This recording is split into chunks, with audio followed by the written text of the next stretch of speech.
Konnichiwa, and welcome back to the simulated 2024 F1 World Championship. This is round number 4 of 24, taking place from Suzuka in Japan. If you've been watching F1 for a long time like me, you wouldn't expect the Japanese GP to be this early in the season, but here we are. It actually makes so much sense though logistically, why didn't they do this earlier? If you have already seen my Australian GP video, or if you're just joining us, and if you are, feel free to watch my first 3 videos before diving into this one. Here's how the driver standings shape up.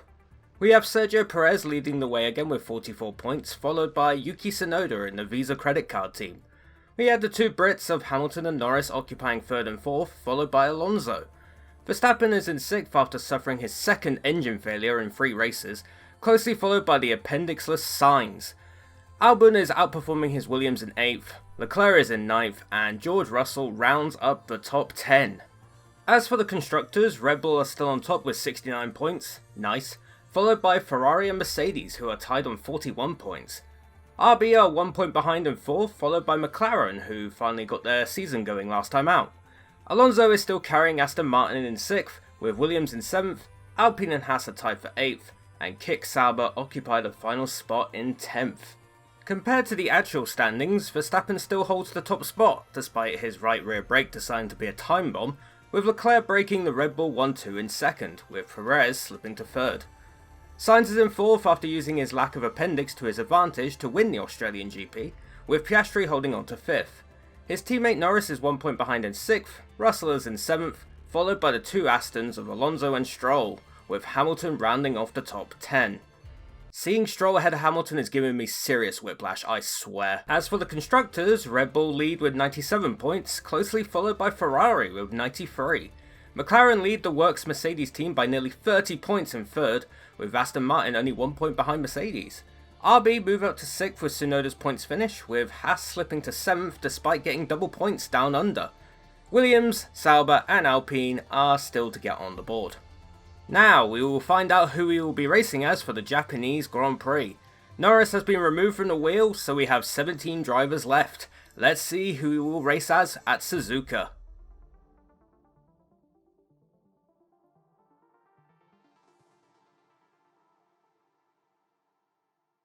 And we've got Charles Leclerc in the Ferrari. Can we take a victory in the land of the rising sun and bring Leclerc up in the championship order? Will our teammate use his weight-saving advantage against us? It's time for the Japanese Grand Prix.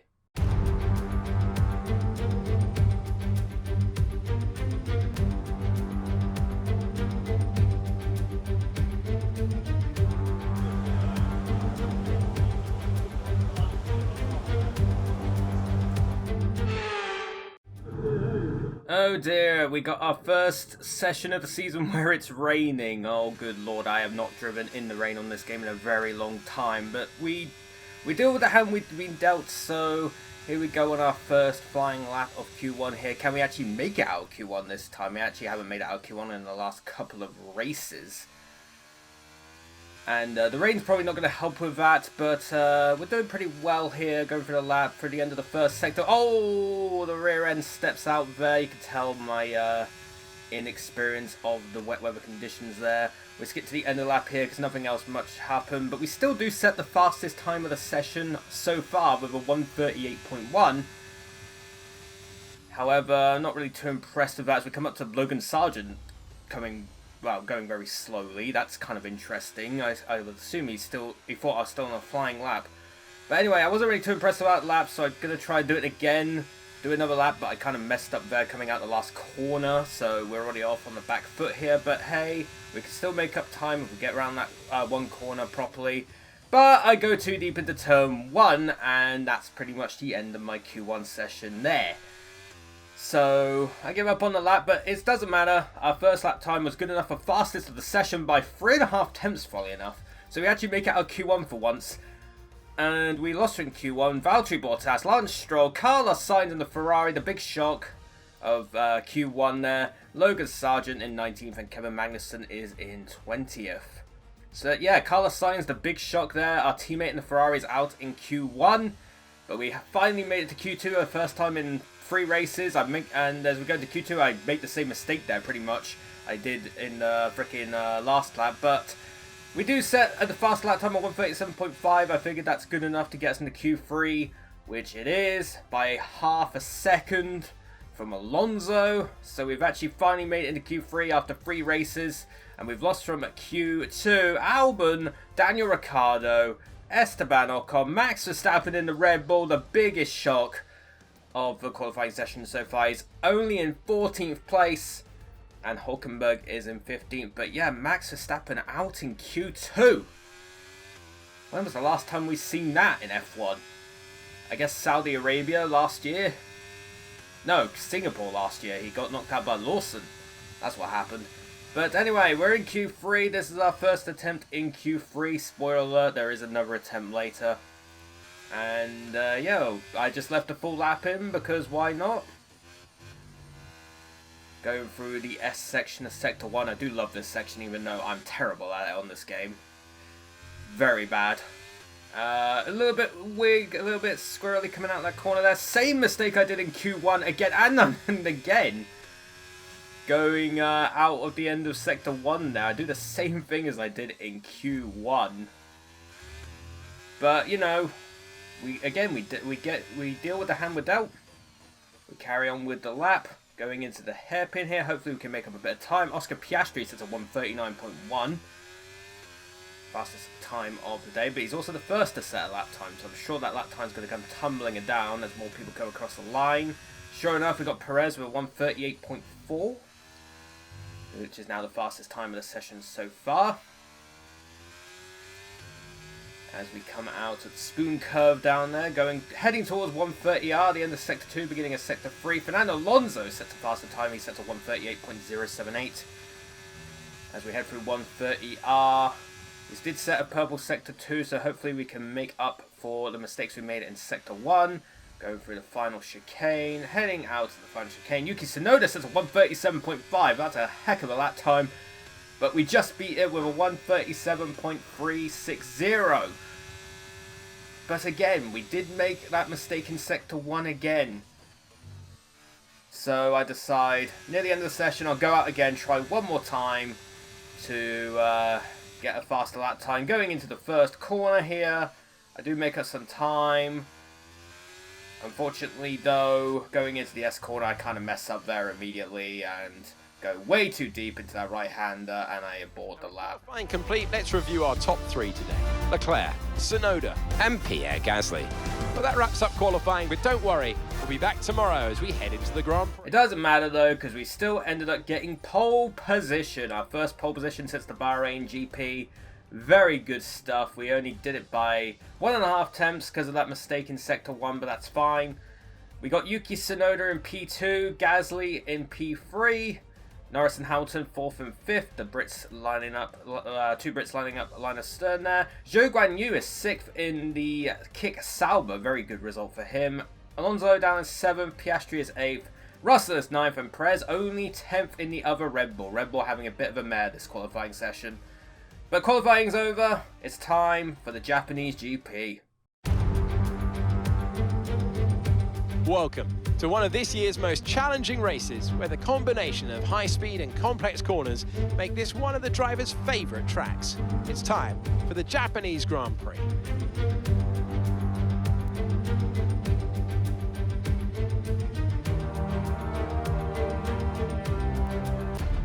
So with the race not far away from starting, here's what today's grid rundown looks like. Charles Leclerc lines up on pole position, and Yuki Tsunoda completes the front row. As we continue through the rest of the grid today, we have Gasly, Norris, Hamilton, Zhou, Fernando Alonso, Oscar Piastri, Russell, Perez, Albon, Ricciardo, Ocon, Verstappen, Hulkenberg, Bottas, Stroll, Sainz, Sargent, and Kevin Magnussen fills the last spot on the grid. And now it's time to head down to the track. And we welcome Anthony Davidson, former Formula One driver, to the commentary box. And The final moments for the drivers down there on the grid. What is going through their mind? Can we begin by having a chat about Charles Leclerc? Well, it was a really impressive lap in qualifying to get pole position, but are they going to be able to hold on to the lead into the first corner with so many quick starters around them? I'm also looking forward to seeing the different strategies in play today. Those who are starting on the red mark soft tyre are going to have a little bit more grip early on, but they have to make it count before that degradation starts to set in. So here we are on the grid for the Japanese Grand Prix. It was kind of weird in the introduction there that the commentator started doing the grid rundown when they were still showing the track layout, but that's kind of weird. Also, another thing I noticed, last time I did this Japanese race, I had a big problem with fuel saving. I guess Codemasters listened because the default fuel setting for this race now is +4 laps. So either they listened to me or I just suck and they gave pity on me. But nonetheless, we move on to the formation lap. Everyone's starting on the mediums apart from Zhou and Sainz. I can understand Sainz. Zhou, on the other hand, I'm not too sure about that strategy, but maybe it'll pay off for them later on. But nonetheless, we got a bit of a heavy fuel load. Obviously, Suzuka is quite a fuel-heavy track. So yeah. Hopefully I will not have the same issues with fuel saving I did last time I did this race in 2023. It is the same game still, so I guess Codemasters just throw me a bone because I suck at fuel management, I guess. But we line up our grid slot. We are starting from pole. Charles Leclerc in the Ferrari. I kind of be used to starting at the back. That's where my teammate is. But for once I'm starting from the front because I didn't mess up qualifying that badly. I will say though, I feel like my setup is more for wets than dry, so that I might suffer here. As we move to 5 red lights, and it's lights out, away we go. The lights went out very quickly. Norris getting a good start, but it's held up by Tsunoda, which means he's on the back foot going into turn 1. But nonetheless, we make a good start as we head through the first corner. Gasly actually making a good start. Tsunoda not having a good start at all. He's dropped down to 4th from 2nd place, with Gasly and Hamilton overtaking him. Alonso's overtaken Norris in P5. Alonso actually having a good start. Zhou not having a great start, but he is on the hard tyres as we move towards the end of Sector 1. And the back goes out again at the same point. And the camera here is very diabolical, I will say. But Gasly takes away the lead from us as we make the same mistake we did in qualifying. And I can't even use the weather as an excuse anymore. So, yeah, that was just me being bad. Nonetheless, though, Gasly is in the lead. Hopefully we can try to recover the lead before the DRS. Well, before he breaks through from the DRS, I should say. If we have DRS, that'd be pretty good for us. But the sooner we can get back past Gasly, the better. We are keeping up with him in Sector 2 here, going through the spoon curve. Hamilton actually kind of very behind us there, but we go onto the straight here. And heading towards 130R, I use a lot of my battery here to try and close up to Gasly. And it is working. The gap is going down. Two temps. We're under 2 temps now, going into the final chicane. I make the move going down the inside into the chicane, and I brake a little bit later. Squeeze them out a little bit, but it's a clean overtake, and we gain the lead back again.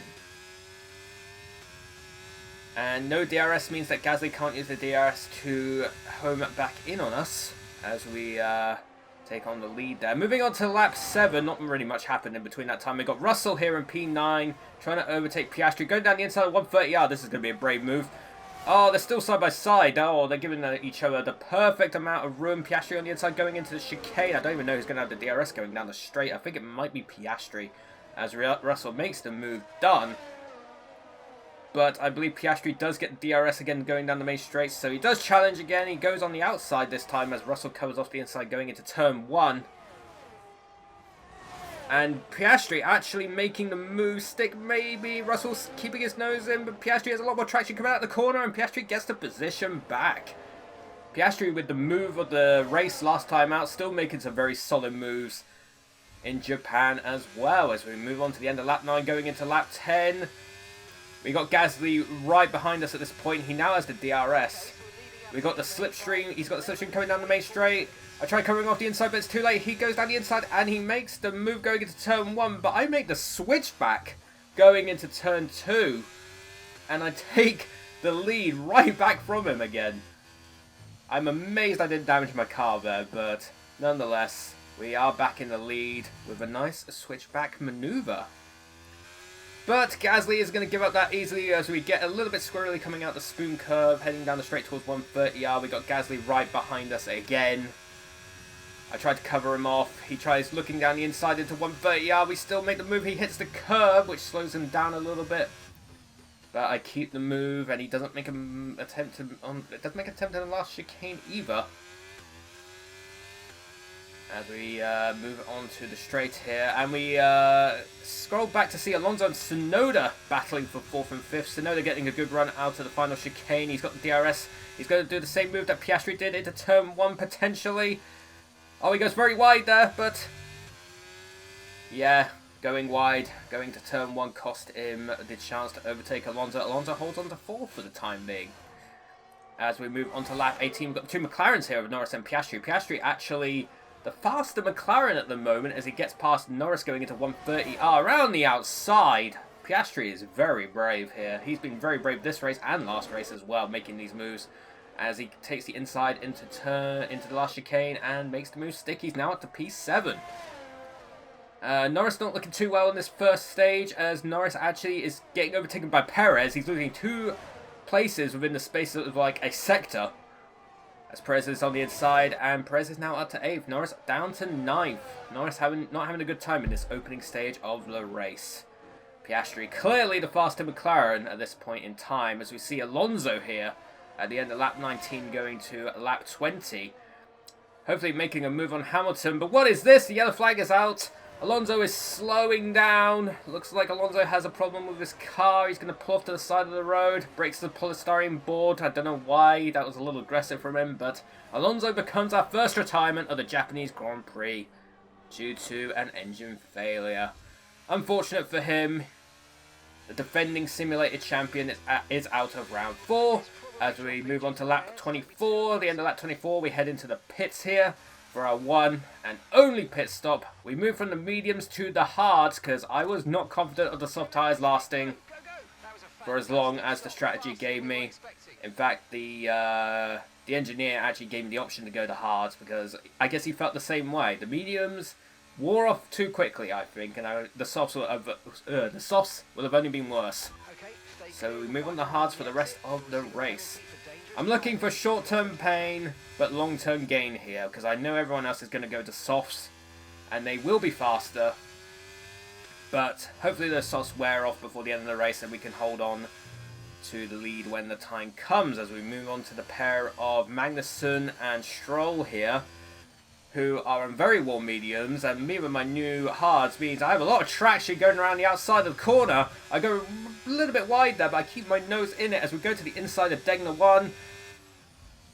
And I made the move stick, but I kind of pushed Magnussen out wide. You can debate on whether the move was clean or not, but we did not make contact, so you could say I pushed him out, but I didn't get a penalty or anything like that, so I make the move stick. Magnussen down to P19. I'm up to P16 now as I overtook Stroll off camera there. Lap 28, we got the rest of the leaders coming in for their one and only pit stops. We're looking at Zhou here, who's actually having a very good race in the kick Sauber. And we see the rare sight of Sauber actually making a good pit stop as Zhou comes back out on the track here. Well, comes out of the pit lane, I should say. But yeah, the rare sight of Sauber making a good pit stop as he's still ahead of the two McLarens in 11th and 12th. As we move on to, well, actually, these clips are out of order, but it's fine.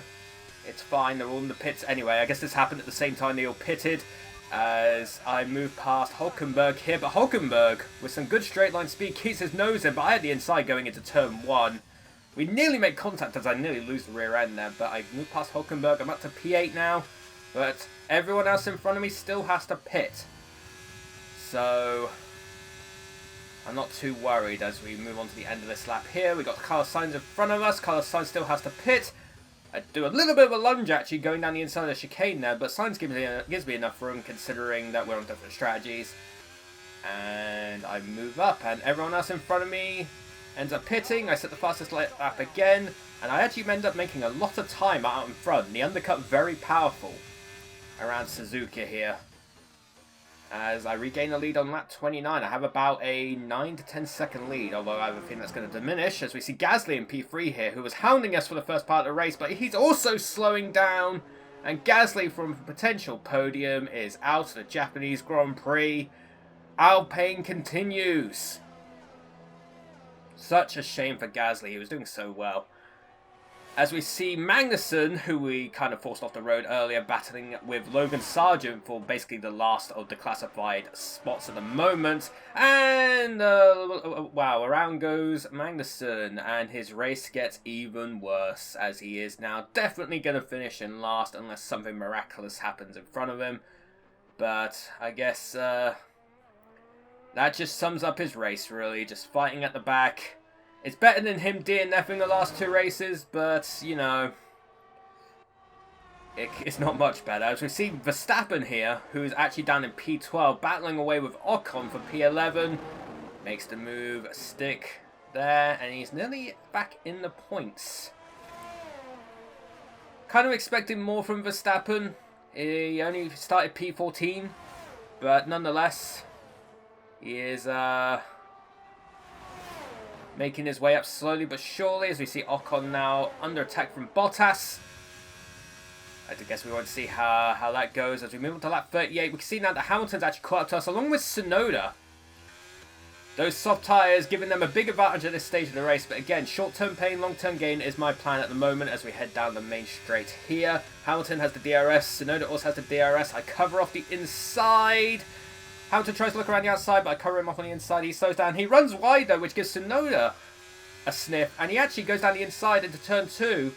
Side by side going through the S section. And Tsunoda just squeaking ahead there. Tsunoda takes advantage of Hamilton going slightly wide into turn 1. And Tsunoda, his home race, is now up to P2. Could we potentially see a home victory here for Tsunoda?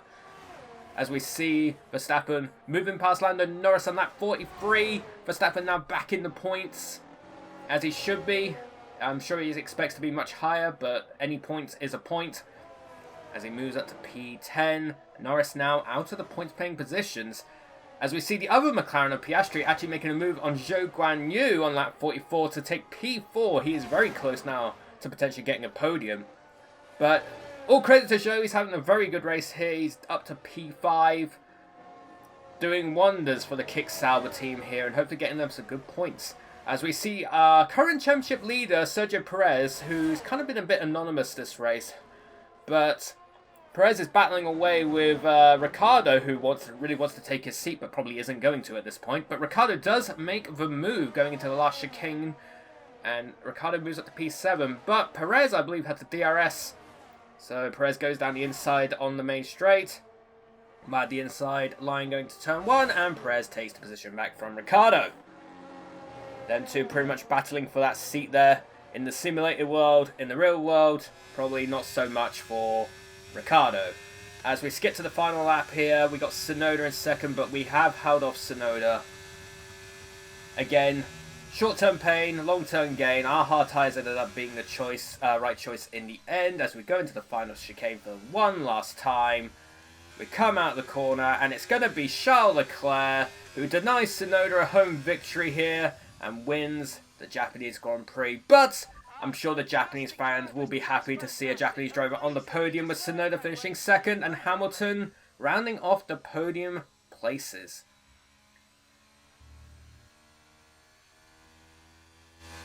That's it then for another fantastic Grand Prix here in Japan. A brilliant victory that has thoroughly earned the applause of the sellout crowd here today. Anthony Davidson, how do you think they were able to set themselves apart today? Well, time management probably played quite a large role in the outcome of this one. As ever, it's not just about speed, it's all about maintaining that speed consistently over a stint, over a race distance. So being able to keep up the lap times while still being smooth on the controls and gentle on the tyres, that's really where the race was won today. And here we are, a team that is no stranger to the podium, taking their place on top once again. A sublime race today and a stunning win for Ferrari. So there we go, after 53 laps of the Japanese GP, it's Charles Leclerc who does take the victory. I'm sure that will bring him right into championship contention. But I'm sure most of the Japanese audience here will be thrilled to see Yuki Tsunoda in P2 for the RB team. Tsunoda having a great simulated season, it has to be said. He's actually having a decent IRL season as well, considering the RB car is about the 6th, 7th fastest car. So Tsunoda doing pretty well in both worlds. As we see the classified standings after 53 laps, we've got Charles Leclerc, who does take the win. Tsunoda in second and the fastest lap, so he gets a bonus point. Hamilton rounds off the podium places with Piastri in 4th. Zhou Guanyu in 5th, Alexander Albon in 6th. Sergio Perez 7th, Ricciardo in 8th, Max Verstappen in 9th, and Lando Norris all the way down in 10th there in the other McLaren. For the rest of the classified finishers, we've got Russell in 11th. Sainz made his way back up to 12th after starting 18th, so not terrible for him, let's be honest. Bottas in 13th, Nico Hülkenberg in 14th, Esteban Ocon continuing Alpine in 15th, Sargent in 16th, Lance Stroll in 17th, and Kevin Magnussen, who had a bit of a disaster race, let's be honest, is the last of the classified finishers in 18th. And we had 2 DNFs, which were Pierre Gasly and Fernando Alonso. And there we go. That is the Japanese Grand Prix done. Next race will be in 2 weeks. It's the Chinese Grand Prix. The first Chinese Grand Prix in 4 or 5 years. I think 4 years. Yeah, 5 years actually. 5 years. First Chinese GP in 5 years. And it's our first sprint weekend. So we're actually doing a sprint race as well as the main race itself. So 2 races for me to do. Looking forward to it. And hopefully you'll join me for that video as well. Before we wrap up this video, let's have a look at the drivers and constructors standings after round 4. We got Yuki Tsunoda back on top of the drivers standings with 55 points. Sergio Perez moves down to second with 50. We got Charles Leclerc and Lewis Hamilton tied on points in third and fourth with 43. Lando Norris in 5th with 28 points. Verstappen still 6th with 27. Albon also on 27 points as well, is just behind Verstappen. Alonso moves down to 8th with 26 points. Carlos Sainz 9th with 23. And Oscar Piastri rounds up the top 10 standings with 20 points. As for the constructors, we've got Red Bull still leading the way on 77 points. Ferrari still in second with 66. RB move up to third with 63, with Mercedes falling down with 56 points. McLaren stay 5th with 48 points. Williams 6th with 27. Aston Martin moved down the order. They are now 7th with 26 points. Kick Sauber no longer last. They're up to 8th with 16 points thanks to Zhou Guanyu's very good performance here. And then we got Alpine and Haas in 9th and 10th, both with 14 points each. And there we go. That is the Japanese Grand Prix done. As I said, next race is a Chinese GP in 2 weeks' time. It's going to be a sprint race. I'm going to try and replicate the new sprint format as I can.